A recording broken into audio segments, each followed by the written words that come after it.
Hello, everyone, and welcome to The Work. My guest today is Tommy, and he is a bit more than very upset with his husband, actually, because his husband doesn't agree with him about this great idea he has. So, welcome to The Work. Tommy, you have a worksheet? I do. Hello. Hello. So, what did you write for number one? Those of you new to the work today, the worksheet has 6 questions on it, and 1 through 6. So, what did you write for number one? Anchor in a situation and collect the thoughts we were thinking and believing then. Yeah. So, number one. I wrote, I'm frustrated with my husband because he expects me to agree with him when I don't. Okay, and what is the situation where he's expecting you to agree with him? We're talking about ideas for like our business, and I'm the ideas I feel like or he's offering don't really apply or like are out of left field or just don't move us forward, and I'm like, I don't really think that's going to help. I don't think that's a good idea. And he takes it really personally and feels like I'm dismissing him. Yeah. Yeah. Yeah. Like he's being unacknowledged. Yes. Yeah. And it's really hard. It's kind of a pattern. Yeah. So be there now in that situation where that's happening. Okay. Mm-hmm. And are you at the computer? Are you? We're taking a walk. You're taking a walk. Mm-hmm. And you're giving him your ideas. Yep. To support the business. Yep. Now be there just as you are on that walk. Listen to him. Look at him. He expects you to agree with him. Is it true?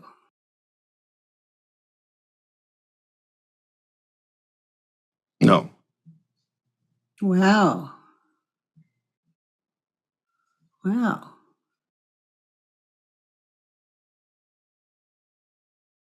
What did you see? I'm just curious.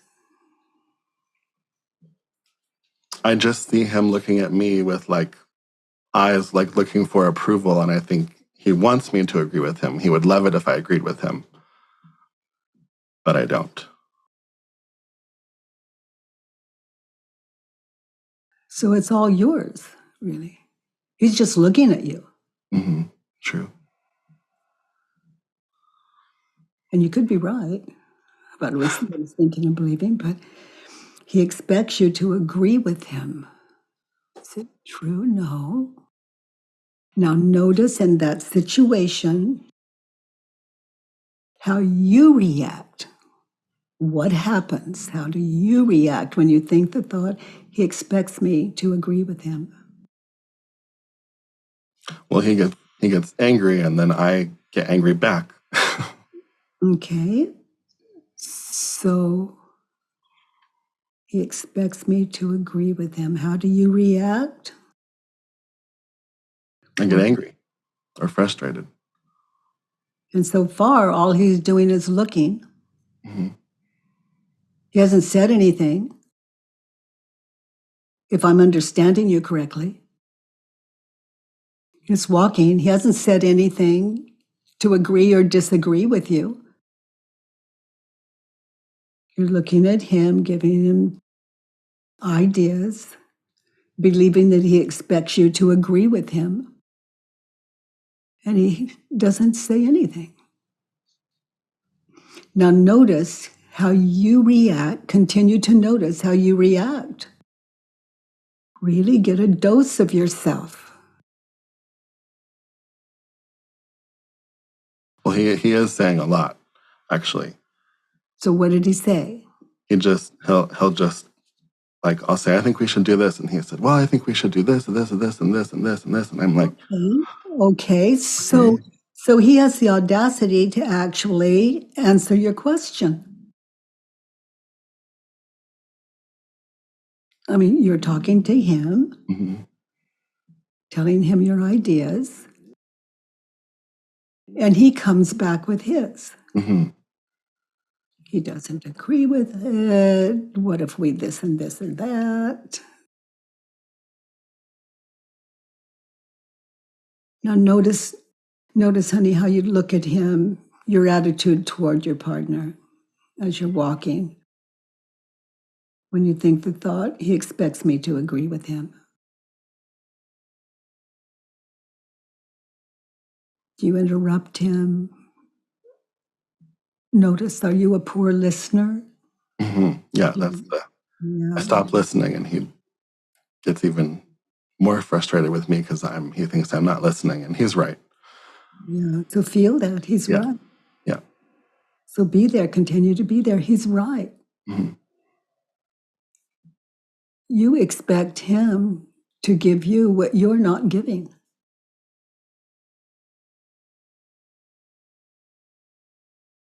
He expects me to agree with him. Now let's just be there. Without the thought, he expects me to agree with him and listen to him without interruption.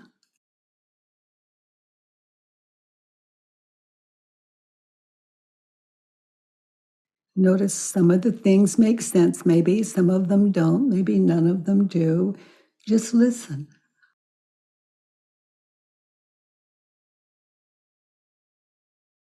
And notice his creative mind, whether you agree with it or not.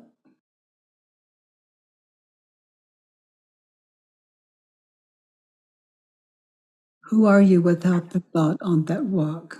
Without the thought, he expects me to agree with him as you just listen without interrupting him. Mm-hmm.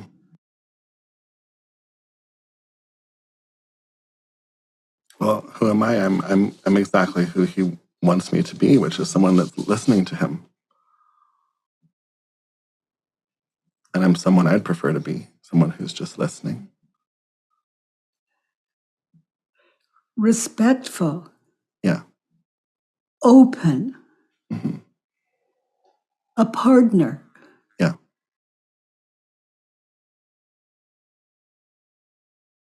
He expects me to agree with him, turned around. I expect him to agree with me. Yeah. That's true. Yeah. God, that's true. And notice when he doesn't agree with you, notice the punishment, notice the overriding, notice the maybe overbearing, notice the maybe you turn, maybe you look hurt, look at you without the thought. He expects me to agree with him. And look at him. I expect me, let's try this on. I expect me not to agree with him. Yep. Yeah, how automatically you just disagree if he interrupts. Wow. Mm. Yeah, I expect me not to agree with him. That is our habit, my habit. Good to wake up to. Mm-hmm. Now notice the emotional in you, of you, when you think the thought, he expects me to agree with him. Notice you interrupt, you override, you do the hurt thing or the punishment thing, whatever that is. Now get in touch with your emotional when he overrides or interrupts, and you think the thought, he expects me to agree with him.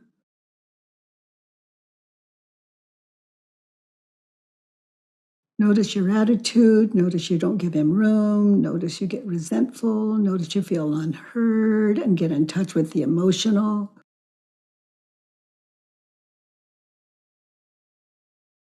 Yeah, it becomes there's like a disconnection. It becomes like a push away.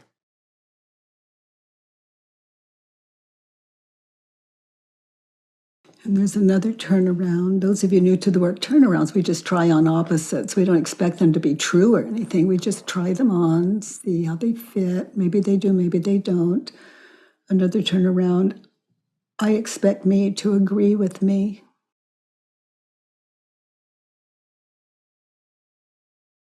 For some of us, that's so much of our persona. We're not even in touch with it. I expect people to agree with me. I just expect it. Mm-hmm. I just expect people agree with me. Yeah, I do. I have one word for that, maybe two. That's crazy.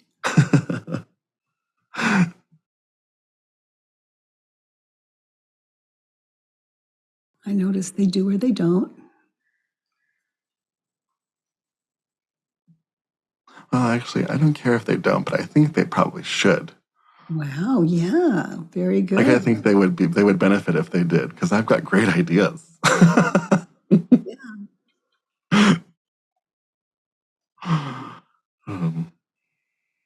And not everyone thinks so. No, and that's fine.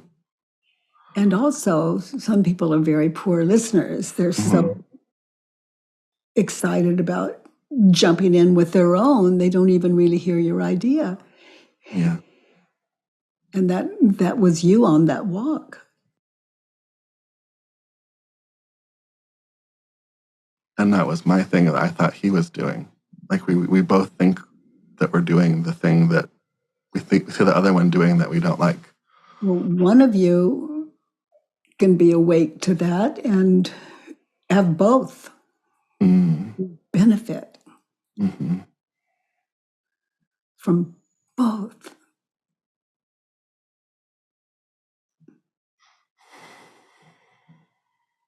There could be one thing he says that you can glean that would really just shift your idea to a whole other. It's so true. Yeah. And does. It often does too. So let's look at number 2. On that walk, in that situation where you're believing he expects you to agree with him, what did you want? What did you want him to think, say, feel, or do? What did you tell him for number 2? Yeah. I mean, it already feels less real now, but I want him to leave my creative process in my hands and stop making me feel like shit when I don't agree with his ideas that feel out of alignment to me. Yeah. So you want him, check it out, on that walk, in that situation, you want him to leave your creative process in your hands. Is it true?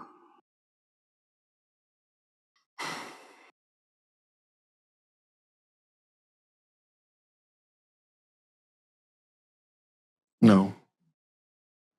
No.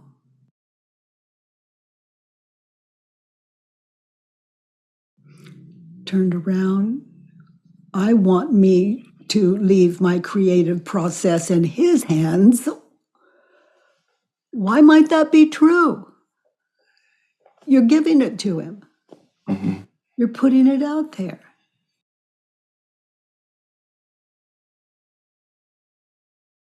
His opinions are what you get back. I want him to leave my creative processes in my hands. In that situation, no. I put it in his hands when I was telling him about it.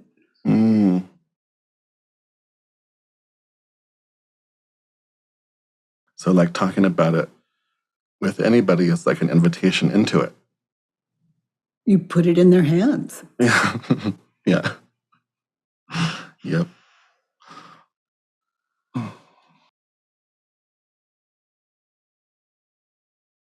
And you gave it to him, and then notice how you react when you think the thought, I want him to leave my creative process in my hands, and he gives you feedback. Yeah. On what you put in his hands. Yeah. Crazy.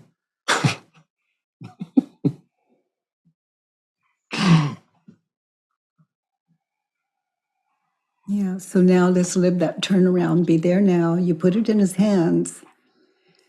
Now experience this turnaround. I want me to leave my creative process in his hands. So now just get still and listen. You put it in his hands. Now listen to his feedback, his creative mind, his words.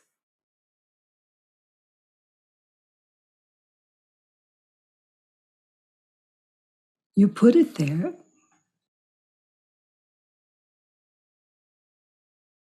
Look what he does with it. And look at his face. Is he excited? That creative mind? Yeah. He's very happy to be included. Wow. Good to know. Good to know about your partner. Mm-hmm. He's very happy to be included. Yeah, I'm not treating him like a partner right now.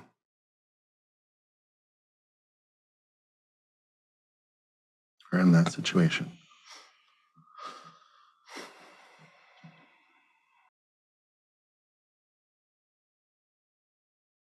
He made you feel terrible when he disagreed with you. Is it true? So notice you've come far enough to really take a look at. No, I made me feel terrible. Yeah, so it's what you were thinking and believing and what came out of that that made you feel terrible. Mm-hmm.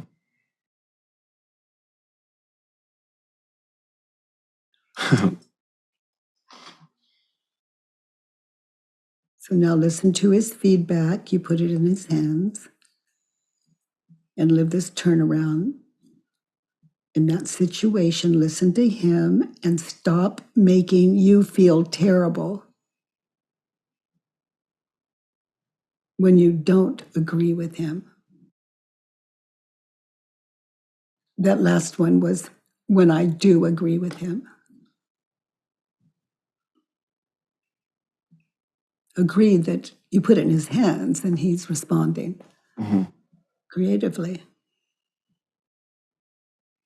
I want me to stop making me feel terrible when I disagree with him.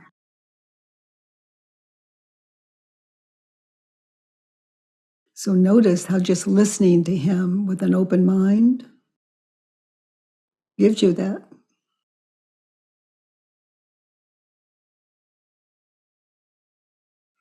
Another turnaround, I want me to allow me to feel wonderful when I agree with him, that he has a right to respond in that situation.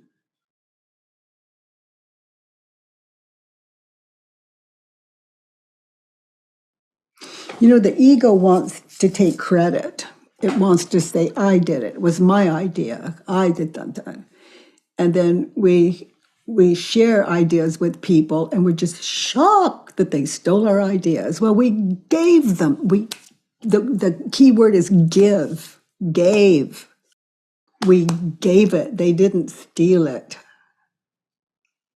And then they give us one good idea that gives us a better idea, and we still want to take credit for it. It was mine originally. So the people, even people closest to us, become a threat. You know, well, that was my idea, we think. But we gave it.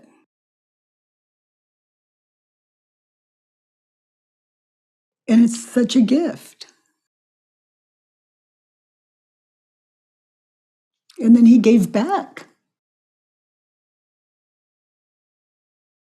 with an open mind. You're well aware of it. It's kind of like a partnership.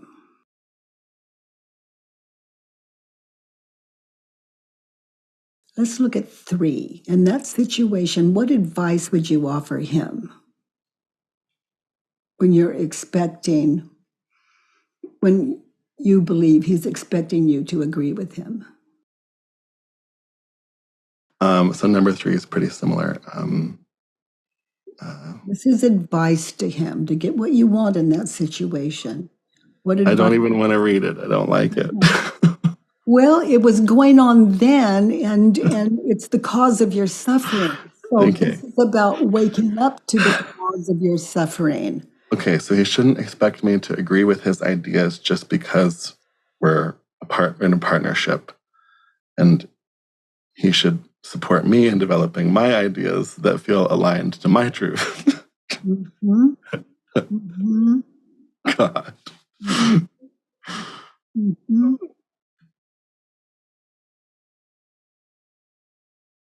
So he shouldn't expect you to agree with him. Because you're partners, he shouldn't expect you to agree with him. In that situation on the walk, when you're sharing your idea with him, he shouldn't expect you to agree with him just because you're partners. Is it true? He shouldn't expect me to agree with him. Yeah. No, because I even said, let's brainstorm.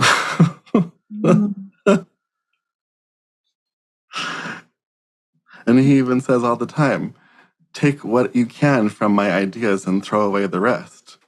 Wow. And I forget that part.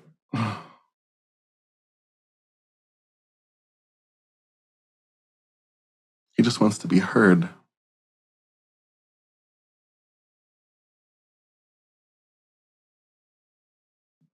Sounds a lot like you.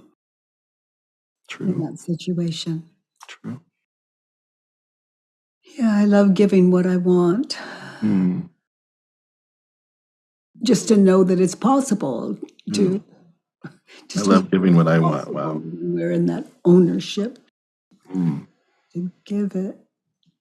Just to give it and watch it move, watch it grow, which was his intention with those contributions. Yeah. He could have 100 of them if just one of them is it supports what you're putting together. It's just so worth it to him. Yeah, it's true. So he made you feel terrible. Is No. it true? No, I did.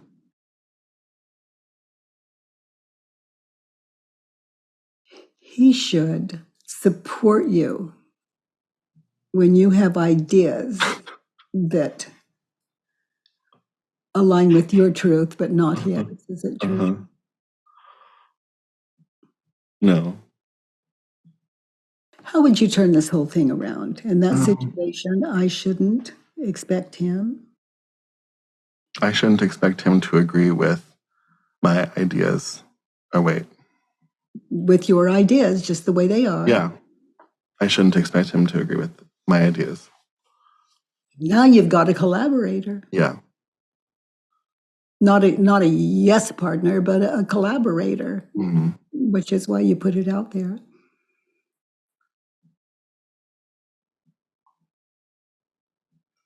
Maybe you put it out there just so he say, "Oh, you are so wonderful. You are so smart. You are so creative. You are so." He shouldn't expect me to agree with him. He should support me in my ideas that align with my truth. Yeah. I should support him in his ideas that align with his truth. Yeah, and how would you support him? It doesn't mean you have to change the project around. Yeah, just listen. Consider. That's what he wants, consideration. And isn't that what you were really asking him for? Even without the question. even though you were just sharing it? I suppose so.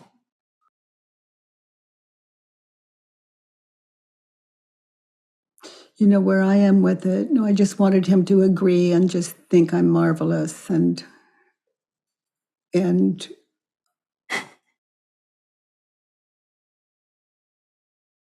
so let's look at that part of it. Okay. And the part where you want his support and ideas. If you had to choose. If I had to choose. That he just says, oh, you're wonderful. That's such a great idea. Oh my God. Oh yeah, no. That would be not helpful. Yeah. So good to know for yourself when you're looking for love, approval, and appreciation, what you'd prefer. Yeah, I'd prefer like his feedback. Yeah. So be there now and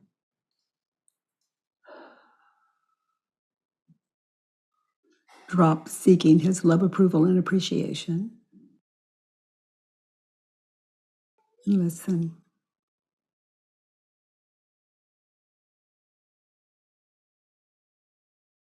What are you appreciating about him as you sit in that? Well,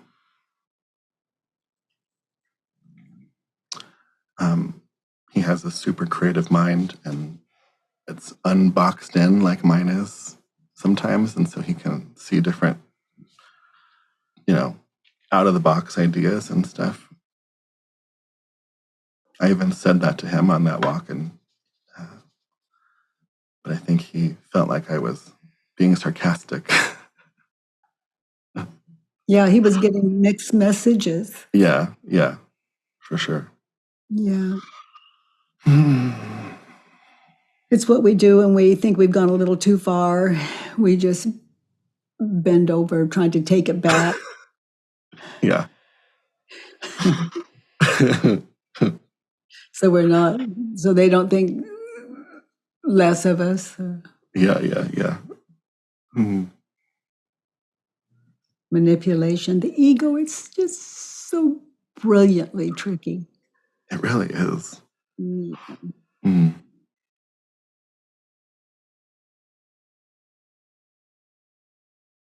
Fighting for its life. Let's look at one. Okay. Okay. I need him to allow me to do what feels right for me and stop slowing me down. Let's start it over. Okay. To be happy, and in order to be happy in the situation, number 4 is about happiness. Yeah. In order to be happy in the situation, I need him to allow me to do what feels right for me and stop slowing me down with arguments about not listening to him.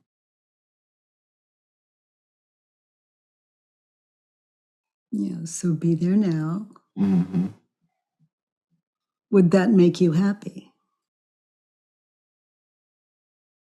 Would that actually make you happy? No, I don't think so.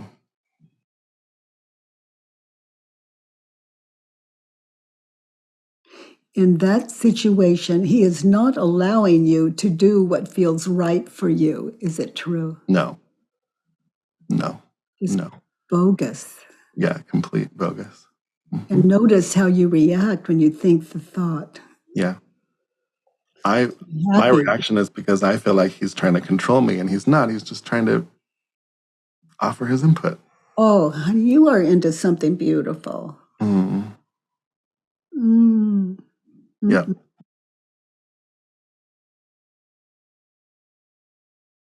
That's your guy.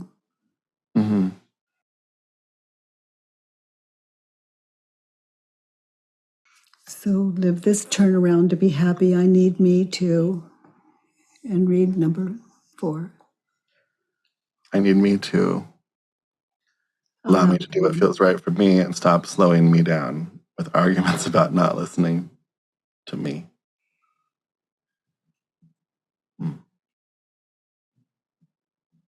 Yeah, it's true. I mean,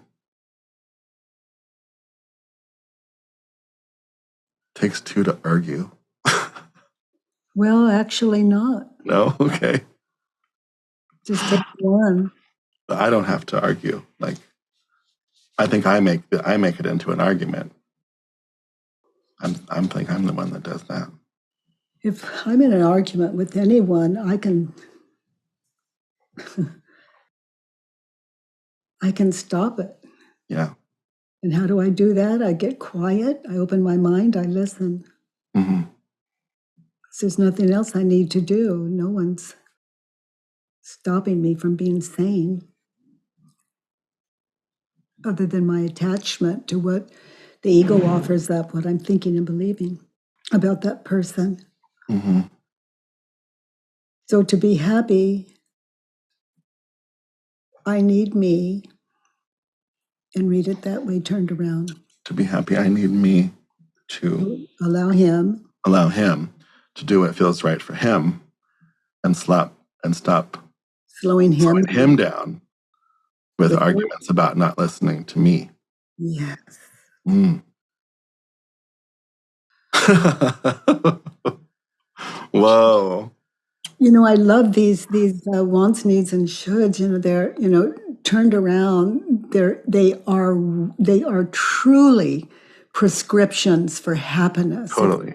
Filled our worksheets in on a situation, and the way that you've done and shown all of us by example how to fill in these worksheets, and the power is not there if we don't work them first with those 4 questions turnaround. Yeah. We can't just fill them in and turn around and say, oh, that's my prescription for happiness. No, because the ego's job is to run a little interference there, like identity, being threatened. For me to be happy, I need me to allow him. So live that turnaround on that walk. I need me to allow him to do to say what he, and do what feels right for him. Yeah. And stop slowing him down. Yes. With your arguments. Yeah. About not listening to you. About him not listening to you. If you really want to know the person you live with, let them be right. Listen.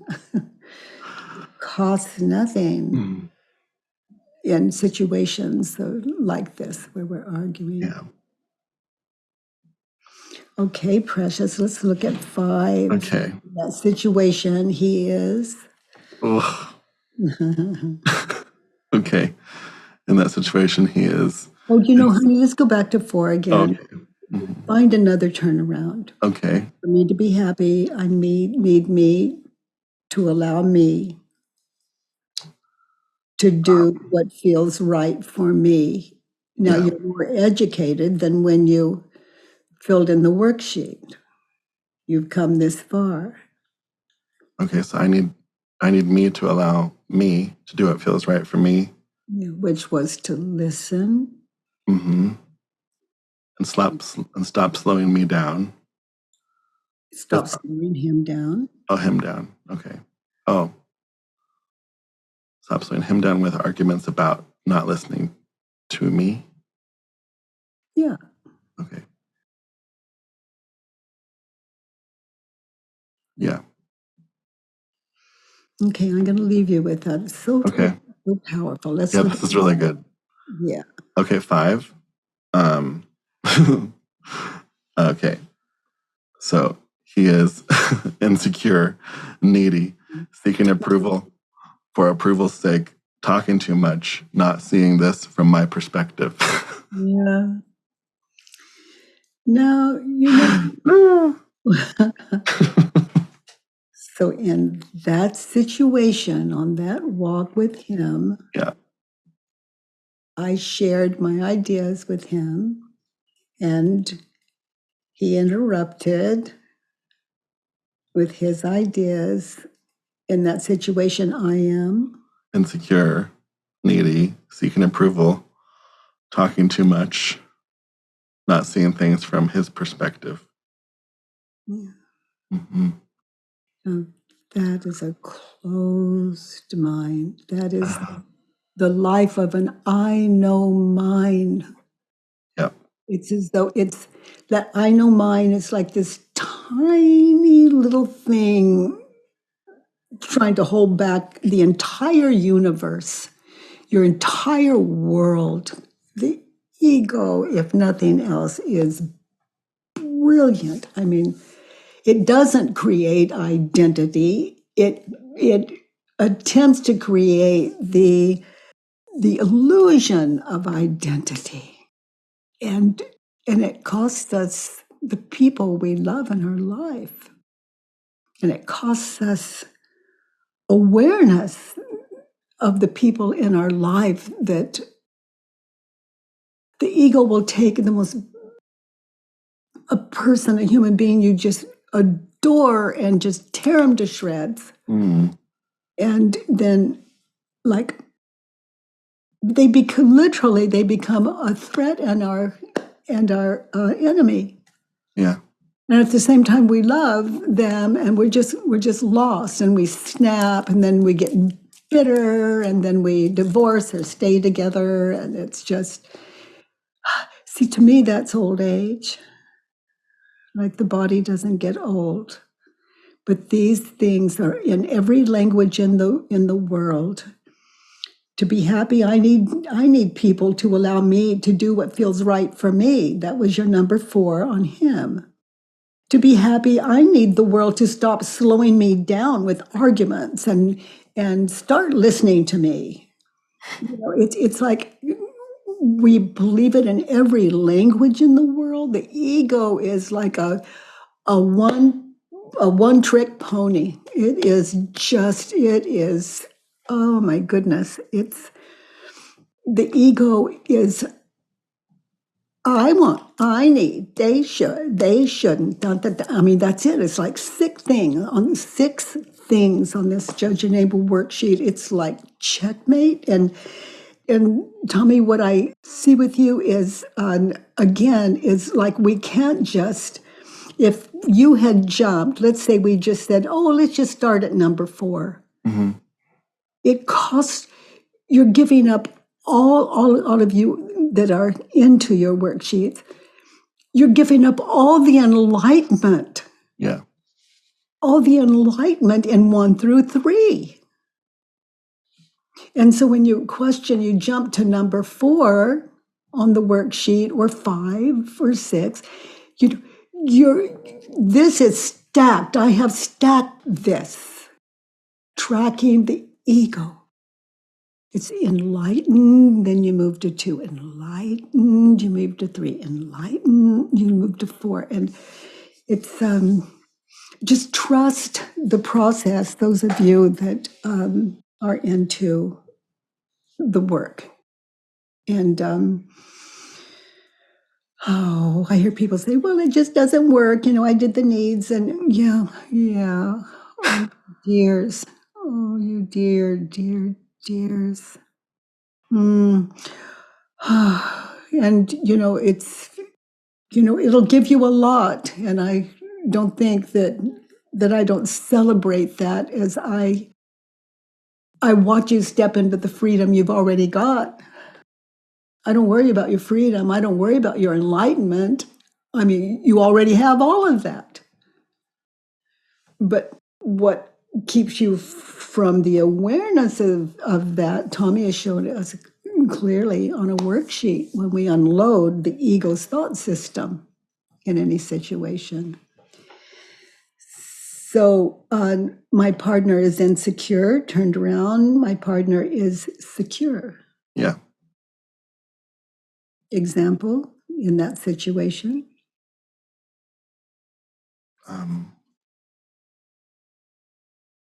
I have one. Would you like to hear it? Yeah.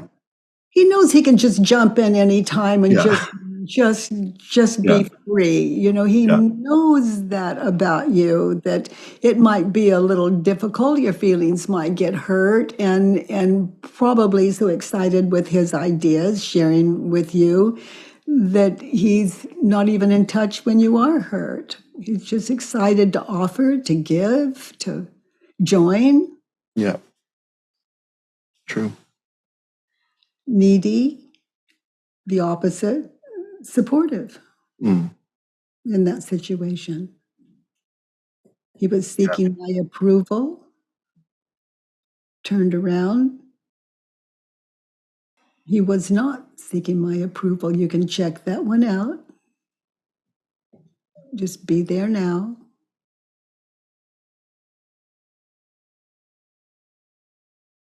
Was he seeking your approval, or was he just on fire with your idea and brainstorming? Yeah, that. Talking too much? Check it out. On fire. Not seeing this from my perspective.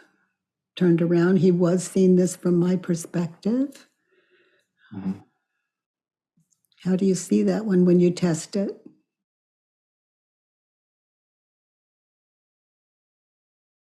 I wasn't asking for him to see it from my perspective. I was asking for his perspective, and that's what he was giving me. Wow. If anything, I wasn't listening to his perspective. Yeah. He was not seeing this from I my wasn't listening perspective. to the literal thing I was asking him to give me. Yeah. Yeah. He was not seeing this from my perspective. He was seeing it so clearly from your perspective that he was able to fly. Mm. Hmm. Let's look at 6. Okay.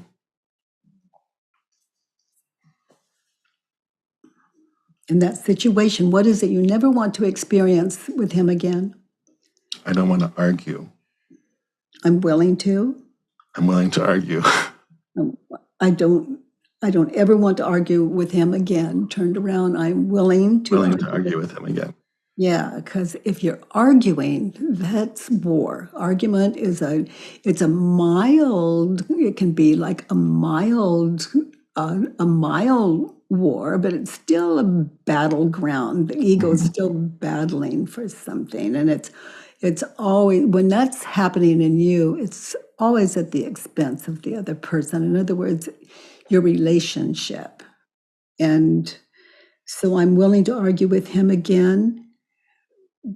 You know, that's war with the person you love. So it's another worksheet. And that's the whole point of number 6 on this worksheet.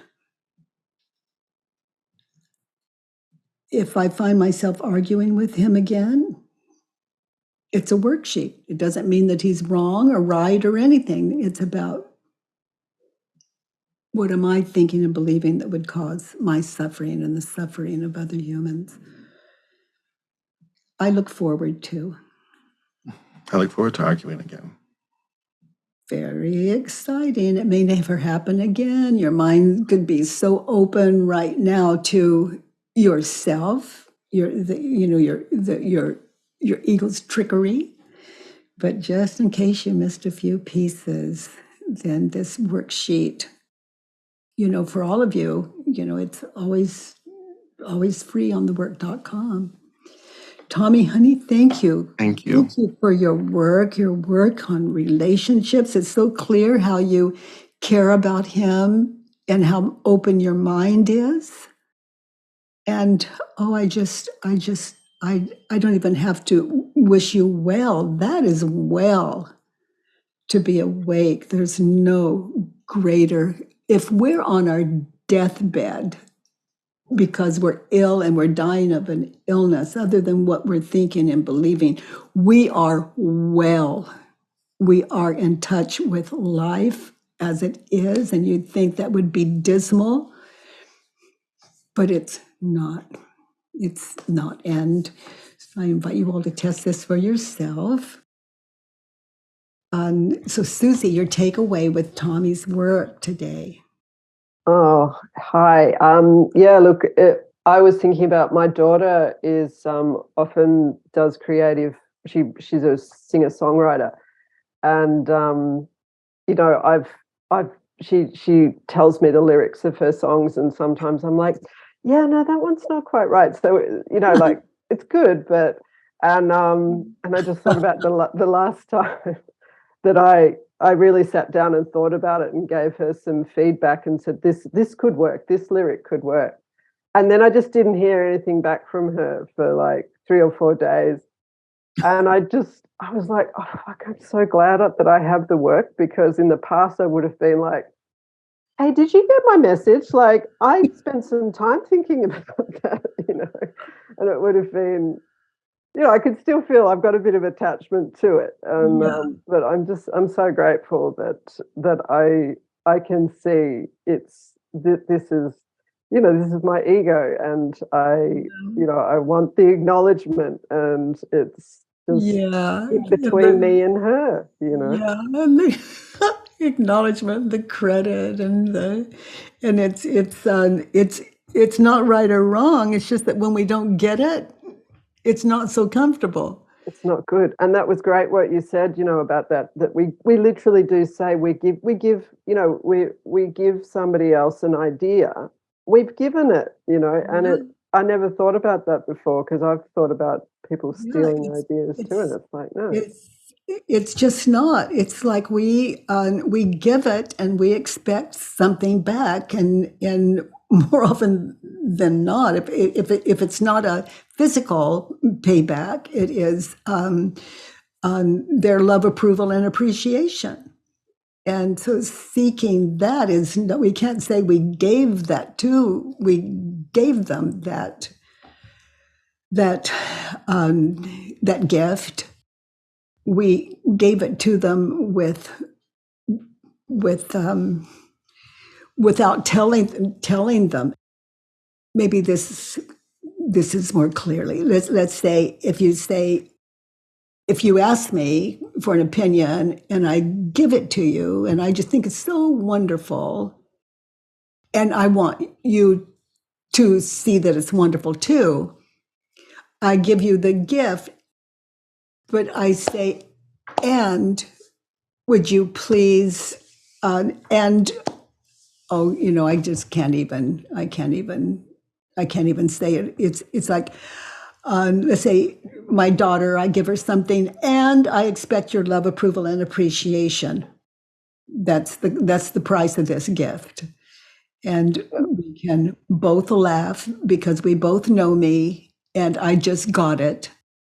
And by just being just wide open, honest with her, and her laughter back, knowing me, that kind of connection is just priceless. It's I don't know how any of you make sense with this, but it's this is all about noticing, seeking other people's love, approval, and appreciation. At the School for the Work, I invite people to do three things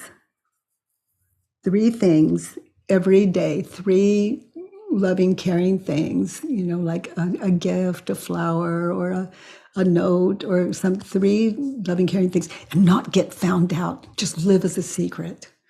And notice how the ego just screams, you know, did they notice? You know, do they think it's me? And oh, I hope they think it's me. And oh, I hope someone saw me leave it behind their door. You know, this watching the ego just I. Yeah. Mm.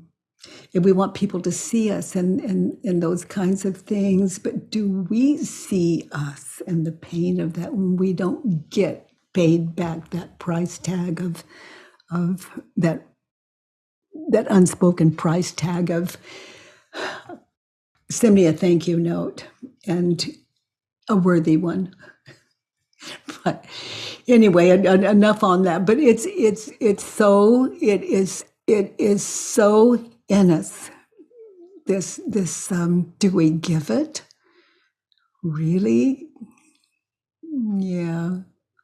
I have a worksheet too that I would love to do with you today. It's on my dad.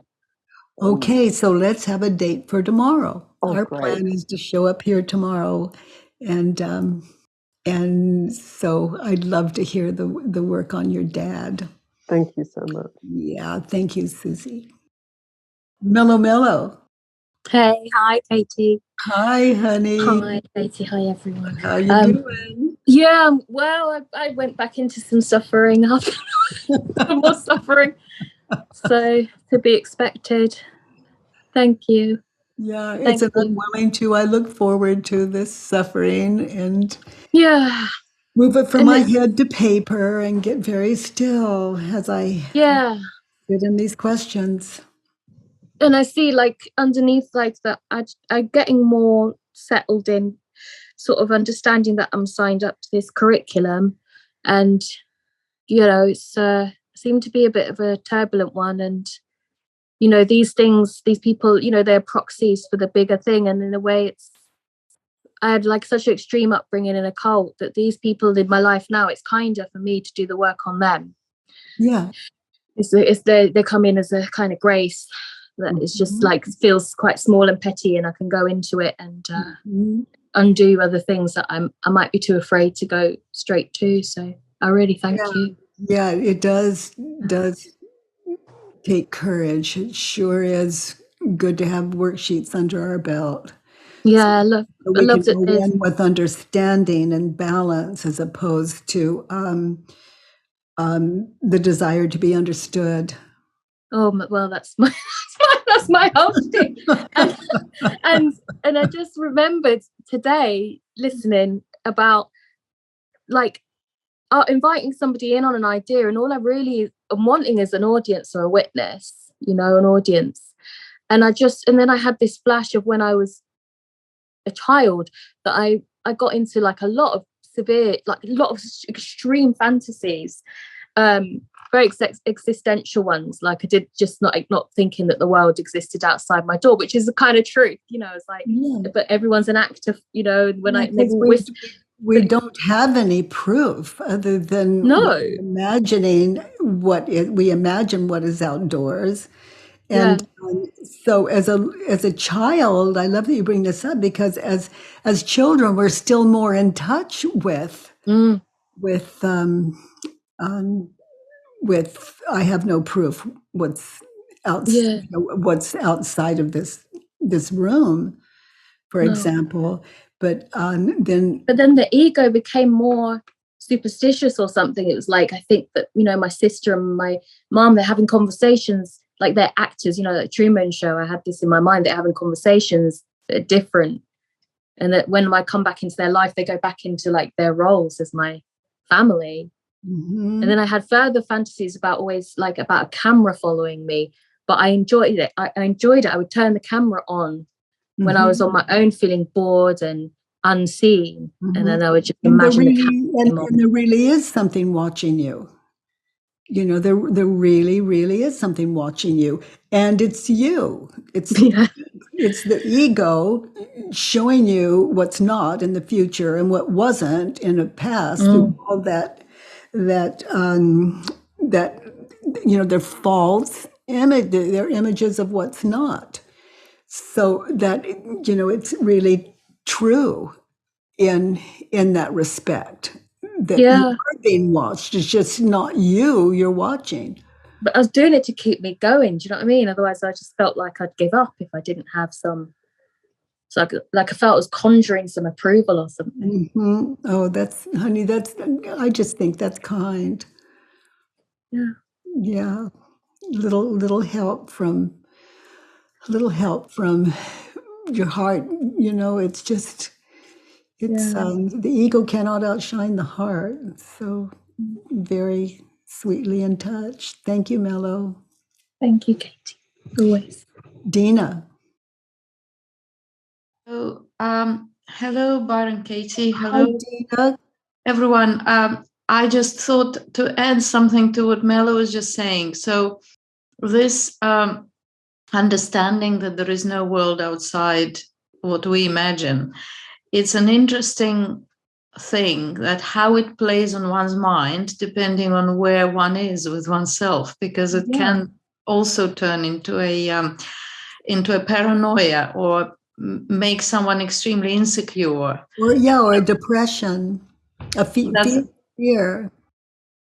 Yeah, so it's a strange, and I mean, it's interesting to go back to the childhood, actually, because that's in childhood. That's when we play with all these things, and we try them on, and we see how them. And like you were saying, in some ways, we're very kind to ourselves. Like I remember also in myself, also creating all kinds of compensation mechanisms inside myself to cope with what's there. But it was also slightly disconcerting, because I had a feeling I was losing touch with reality, like I had lucid dreaming and I was aware that I was dreaming, but then I was really worried, is this world real? Is that real? So I had a fear of going mad for like decades, to be honest. So it's I don't quite know, to be absolutely honest. I don't quite know where this concept of the world not existing outside your head, where it can take you, and perhaps it depends on where you are starting from.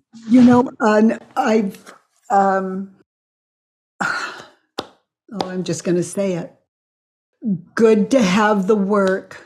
Good to have the work when you don't know, because when you get into that don't know, you have the work, because you can't be in the don't know unless you think you know. So that's where we are already. You can't be in the don't know unless you think. Let's say without a world, without any world, and you're the only one, and you're just in the abyss. There's no one and nothing but you forever. What you're thinking and believing in that experience is, I'm just going to say it like this, you're not alone. It's impossible. It's impossible.